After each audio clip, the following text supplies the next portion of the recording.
क्या चंपक चाचा वाकई में गायब हो गए हैं या फिर वो गोकुल धाम वालों के साथ कोई नया खेल खेल रहे हैं? दादा दादी पार्क में सन्नाटा है, मंदिर में बापूजी का नामो निशान नहीं है और यहाँ हमारे जेठालाल लोनावला की वादियों में मजे लेने निकल पड़े हैं। आखिर क्या है इस गायब होने के पीछे का रहस्य? दिल थाम के बैठिए, क्योंकि आज की कहानी में सस्पेंस भी है और भरपूर हंसी भी। बापूजी, ओ बापूजी, कहाँ चले गए आप? टप्पू सेना पार्क के लोहे के गेट को ऐसे झकझोर रही है जैसे अंदर कोई खजाना गड़ा हो। वॉचमैन की डांट, दादाजी के दोस्तों की गोलमोल बातें और जेठालाल की दुकान का वो गर्मागर्म जलेबी फाफड़ा। आज के एपिसोड में इतना हंगामा है कि आप अपनी हंसी नहीं रोक पाएंगे। तो चलिए शुरू करते हैं गोकुल धाम का ये नया धमाका। एपिसोड की शुरुआत होती है हमारे परम प्रिय जेठालाल गड़ा के साथ। अब जेठालाल और सुबह की भागदौड़, ये तो चोली दामन का साथ है। जेठा भाई एक ऑटो रिक्शा में बैठकर अपनी दुकान गड़ा इलेक्ट्रॉनिक्स पहुंचते हैं। जैसे ही ऑटो रुकता है, जेठालाल ऐसे उतरते हैं जैसे किसी बहुत बड़ी मल्टीनेशनल कंपनी की मीटिंग में लेट हो रहे हों। बस बस बस, थैंक यू भाई, बोलकर जेठालाल बिना पीछे मुड़े दुकान की तरफ बढ़ने लगते हैं।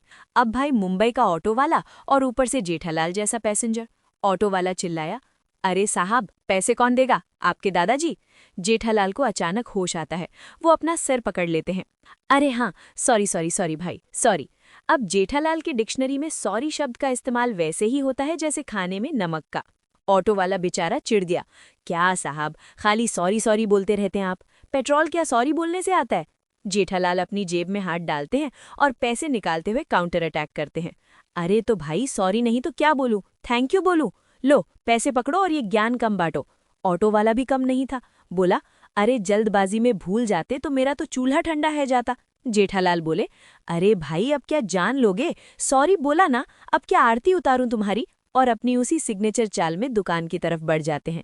लेकिन असली तमाशा तो दुकान के बाहर खड़ा था। दुकान का शटर बंद है। जेठालाल के चेहरे के एक्सप्रेशन ऐसे हो गए जैसे उन्होंने किसी भूत को देख लिया हो। लेकिन रुकिए, शटर के नीचे से रोशनी आ रही है और अंदर से सुर्र सुर्र चाय पीने की आवाजें आ रही हैं।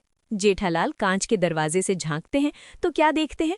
हमारे नट्टू काका आराम से कुर्सी पर बैठकर दुनिया भर की खबरें पढ़ रहे हैं और बाघा भाई अपनी मशहूर टेढ़ी गर्दन के साथ चाय की चुस्कियां ले रहे हैं। जेठालाल कांच खटखटाते हैं। नट्टू काका और बाघा ऐसे देखते हैं जैसे कोई अजनबी उन्हें परेशान कर रहा हो। जेठालाल इशारे से पूछते हैं, ये क्या तमाशा है? दुकान खुली क्यों नहीं?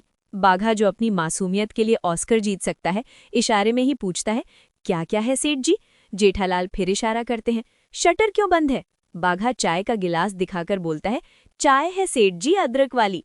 जेठालाल का पारा 7वें आसमान पर। वो चिल्लाते हैं, अरे वो बाघा, कड़ाके की ठंड में मुझे अपनी मीठी नींद से जगाकर गोडाउन की चाबी देने के बहाने यहाँ बुलाया और तुम यहाँ मून वॉक कर रहे हो, चाय पी रहे हो। बाघा अपनी वही मासूम आवाज में बोलता है, बाघा। ये बाघा का ट्रेडमार्क है, जैसे वो दुनिया को बता रहा हो कि मैं तो ऐसा ही हूँ। जेठालाल नट्टू काका की तरफ मुड़ते हैं, जो अखबार में ऐसे डूबे थे जैसे उसमें उनकी वसीयत लिखी हो। जेठालाल बोले, और ये नट्टू काका, गांव के पादर पर जैसे बुजुर्ग लोग पंचायत बिठाकर अखबार पढ़ते हैं, वैसे यहाँ जमे हुए हैं। बाघा ने यहाँ अपनी फिलॉसफी झाड़ दी। सेठ जी बड़े सयाने कहकर गए हैं, सुबह की गर्मागर्म चाय इंसान के न्यूरॉन्स को एक्टिवेट कर देती है और अखबार पढ़ने से इंसान अपडेटेड रहता है। जेठालाल ने सर पकड़ लिया। क्या रहता है? अपडेटेड, मतलब दुनिया की खबर, मंदी तेजी सब पता रहता है। नट्टू काका ने भी अखबार के पीछे से सिर हिलाया, जैसे बाघा ने कोई वेद पढ़ दिया हो। जेठालाल गुस्से में चाबी टेबल पर पटकते हुए बोले, ये लो गोडाउन की चाबी और जाओ अपना काम करो। बाघा ने बड़े प्यार से कहा, नहीं सेठ जी, अब चाबी की जरूरत नहीं है। जेठालाल चौंके, क्यों? टेम्पो नहीं आ रहा क्या? बाघा बोला, नहीं नहीं, टेम्पो तो आ गया, सामान भी उतर गया और हमने गोडाउन में रखवा भी दिया। अब जेठालाल का दिमाग चकरा गया। अरे मूर्ख, जब चाबी मेरे पास थी तो गोडाउन का शटर क्या तुमने अपनी शक्तियों से खोला या शटर तोड़ दिया? बाघा हंसने लगा। जेठालाल उसे घूरने लगे। बाघा बोला, सेठ जी, शटर तोड़ा नहीं है, हमने तो उसे खर्र खर्र करके प्यार से खोला है। नट्टू काका बीच में बोले, बाघा, दैट रिमाइंड्स मी, आजकल शटर कुछ ज्यादा ही आवाज यानी कि क्रैंकी कर रहा है, उसे थोड़ा तेल पिला देना बेटा। जेठालाल का गुस्सा अब ज्वालामुखी बन चुका था। अरे ओ अंग्रेजों, भारत छोड़ो, भारत छोड़ो, ये क्रैंकी ब्रैंकी मेरे सामने मत झाड़ो। अगर चाबी मेरे पास थी तो तुमने ताला कैसे खोला? बाघा ने बताया कि उसने मगन से चाबी ले ली थी। जेठालाल बोले, तो भाई जब मगन के पास चाबी थी तो मुझे सुबह सुबह इस ठंडी में यहाँ क्यों घसीटा? बाघा की दलील सुनिए। उसने पहले मगन को फोन किया, वो नहीं लगा, फिर सेठ जी को किया, और जब मगन आ गया तो बाघा ने सेठ जी को फोन किया था बताने के लिए, पर सेठ जी ने फोन काट दिया। जेठालाल बोले, झूठ, सफेद झूठ, अगर फोन किया होता तो मिस कॉल दिखता। और जेठालाल ने अपना फोन निकाला, जैसे कोई वकील कोर्ट में पुख्ता सबूत पेश कर रहा हो। देखो कहाँ है मिस कॉल। बाघा ने शांति से फोन की स्क्रीन देखी, और दोस्तों स्क्रीन पर बड़े बड़े अक्षरों में लिखा था, बाघा 2 मिस्ड कॉल्स। जेठालाल की बोलती बंद, वो सड़बड़ा गए। हाँ ये तो है, वो शायद मैं साइलेंट पे होगा। बाघा मुस्कुराया। जेठालाल ने तुरंत बात पलटी। बाघा ने माहौल को हल्का करने के लिए कहा, सेठ जी अब टेंशन छोड़िए, मगन से गर्मा गर्म जलेबी फाफड़ा और रजवाड़ी चाय मंगवाई है, आइए तीनों मिलकर जियाफत उड़ाते हैं। जेठालाल का गुस्सा जलेबी का नाम सुनते ही वैसे ही पिघल गया जैसे धूप में बर्फ। अब सीन शिफ्ट होता है टप्पू के घर पर। यहाँ बापूजी के परम मित्र नानजी काका पधारे हैं। टप्पू ने उनके लिए ऐसी चाय बनाई कि नानजी काका गार्डन जाना ही भूल गए। वाह टप्पू वाह, क्या चाय बनाई है। चंपक तो बड़ा खुशकिस्मत है, लेकिन नानजी काका की नज़र बार बार दरवाजे पर थी। अरे ये चंपक अभी तक आया क्यों नहीं? गार्डन से तो उसे कब का आ जाना चाहिए था। टप्पू बोला, आते ही होंगे काका, शायद दोस्तों के साथ गप्पों में मशगूल होंगे। नानजी काका ने एक मिठाई का डिब्बा निकाला और टप्पू को अड़दिया पाक की महिमा सुनाने लगे। बेटा ये उड़द की दाल असली घी, केसर और गोंद से बना है, ये खाओगे तो शेर जैसी ताकत आएगी। टप्पू मुस्कुराया।